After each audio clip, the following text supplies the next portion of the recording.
welcome to my channel. If you're stopping by for the first time, thank you so much for stopping by. Yes, my name is Trial Barry. Welcome to my channel, and to my returning subscribers, you know I love you. Thank you so much for coming back. So today I'm just basically going to be sharing with us some things I think we should normalize in our 20s. These things are normal, right? They are normal. And now what can we do about it? There's really not so much we can do.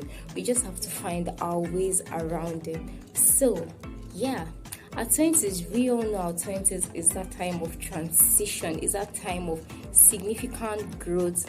And during this period, we face lots of challenges. And there are just some challenges that we really can't do so much about. We just have to find ways around it and make it work. So I'm going to be sharing with us some of the things I think we should just take them as normal. So yeah, the first thing that is on my list is feeling purposeless at some point in our lives. If you're in your 20s, you're going to feel purposeless at some point in your lives.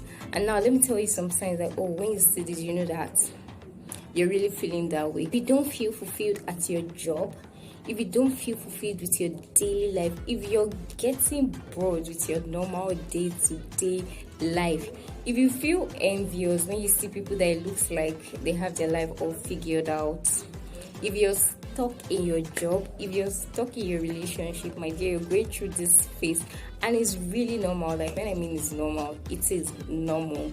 I just feel at this point, when you're going through all of this, what should you do? Just talk to someone. It could be a family friend, it could be a family, it could be a friend, it could be a therapist, it could be a counselor, basically. So just talk to someone if you're feeling any of this, because it's really normal.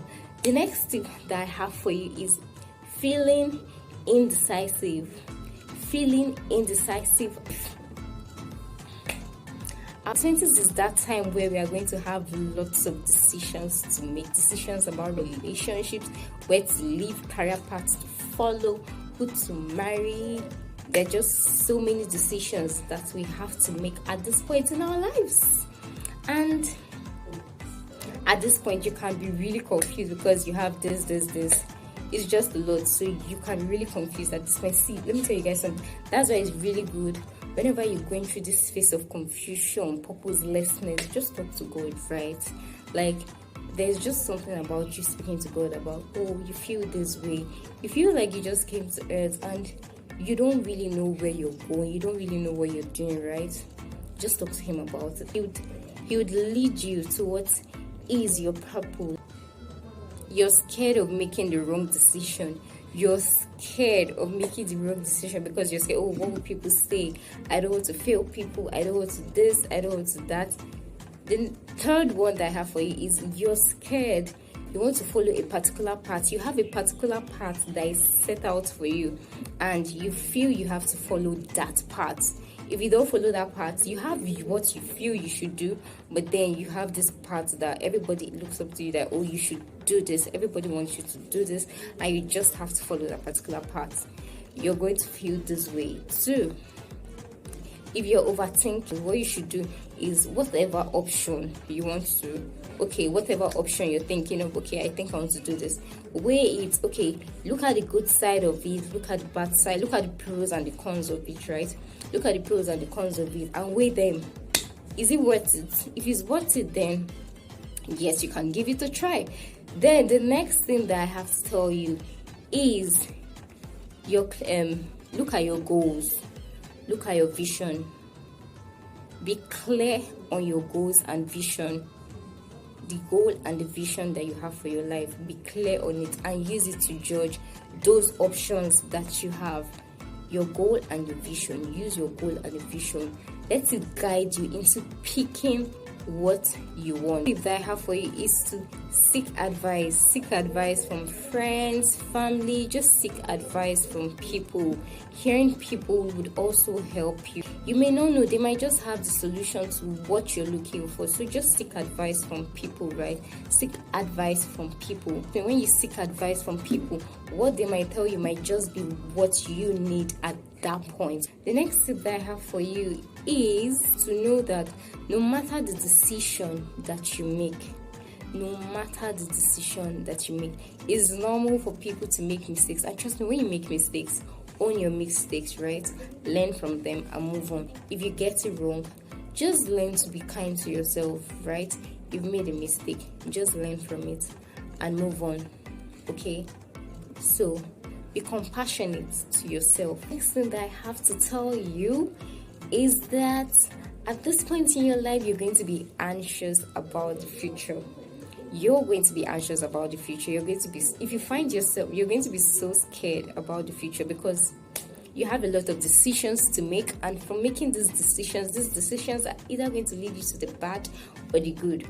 So the outcome of these decisions that you have to make in your 20s can be really scary. You're going to be so anxious about your future. All these decisions I made, are they the right one? Are they what I should be doing? Are they the things that I should be hopping on at this point? So it's normal for you to be anxious about your future. If you find yourself worrying so much, worrying about your future, worrying about you having good relationship, if you find yourself worrying, basically just know that you're being anxious. If you find yourself also being scared of the unknown, bad things that have not happened, you're just scared. Oh my god, I hope this doesn't happen. If you find yourself being in that situation, just know you're scared, you're being anxious about the future, and this is normal.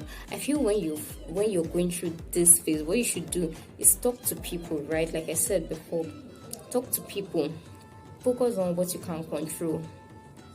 Don't worry about unnecessary things. Focus on what you can control. Just think, okay, can I do anything about this? If I can do anything about it, do what you can do about it. But if you can't, just focus on what you can control. And for those that you can't control, forget about it. Talk to friends and family members. If you feel so bad, friends and family members that can encourage you, talk to them. Look for people that have gone through that phase of your life that you're going through. Look for people that have gone through that phase. Look up to them. Look for mentors. Avoid negative talk. Avoid negative people that will make you keep getting scared about your future. So avoid it. Okay? So the next thing that I have to tell you about your 20s is that you're possibly not going to love your first job. And that's okay, because you're just leaving school, right? You've not really gained, you're using this your first job to like gain experiences, meet people, connect with people, interact with people, right? So this is your first job. It's not going to be that bomb as job that you're looking for at first, because you still have lots of experiences to gather for that dream job that you're looking for. So your first job, you're possibly not going to love your first job. So just use it as an opportunity to interact with people, to connect with people, okay? The next thing that I have to tell you is friendship breakups. You're going to lose friends at this point. You're really going to lose friends. And when I mean you're going to lose friends, it doesn't mean you're not going to put in the work. I mean, you're going to lose friends when you're trying to put in the work, but you're still not going to get that energy back. When you're losing friends at this point, let it not be that, oh, it's not like you're putting in the work, you're just being relaxed and just doing anyhow, just acting anyhow in your friendships, and you expect that, oh, I'm going to lose friends and it's normal. Put in the work. It's when you put in the work and you see that, okay, this looks like it's not working, even with every effort that I'm putting, okay, then you know that, oh, I'm losing friends at this point, and it's normal. Next thing that I have to tell you is leaving your parents' house. Leaving your parents' house, girl. I know there are lots of advantages of living alone, but then for you to live alone, you have to be financially ready. You have to be mentally ready for it. So if you are not ready yet, it's better you just stay there, and when you're there, stay with them. And when you're there, you can use it to gather money and save up for that place where you plan moving to. But if not, my dear, if they're not complaining, if they don't have an issue with it, my dear, it's better you just stay, because at the end of the day, it's still you that's gonna pay the bills. You're still the one that will face all the responsibilities, so don't rush yourself out. If they are not pressing you out and okay, you can't do this at this point, stay till you're ready to move out. Okay? Next thing that I have to tell you is it's normal for people to stay at home during weekends. In your 20s, it is normal. It doesn't mean sometimes, some weekends, you won't just go out, right? People like, you're not going out on a weekend, it's Saturday. I'm like, so it's normal. I'm like, so most someone go out every Saturday. Really, you could use your Saturdays to relax, to take care of yourself after a whole busy week. The next thing I have to tell you is that at this point in your life, in your 20s, you're going to be lonely. You're going to feel lonely. You're going to be alone. You're going to be single. And at this point too, you're also going to see a lot of people getting married, getting engaged. You're going to be seeing proposal videos everywhere. You're going to be seeing rings everywhere. This period is that period where you're supposed to use to take care of yourself, right? Improve on yourself, take care of yourself, find yourself, love yourself, just becoming self-aware, taking care of yourself, loving yourself. That's what you should be doing during this single phase of your life. Make good connections, make good friends, meet people, travel, okay? Just use this period to basically enjoy yourself. The way you take care of someone when you're in a relationship with the person, that's the same way you should take care of yourself during this period that you're in a relationship with yourself, okay? So thank you guys for watching. I'm sure by now I've been able to share one or two things that can help you during this period. So I'll see you guys in my next video. Bye.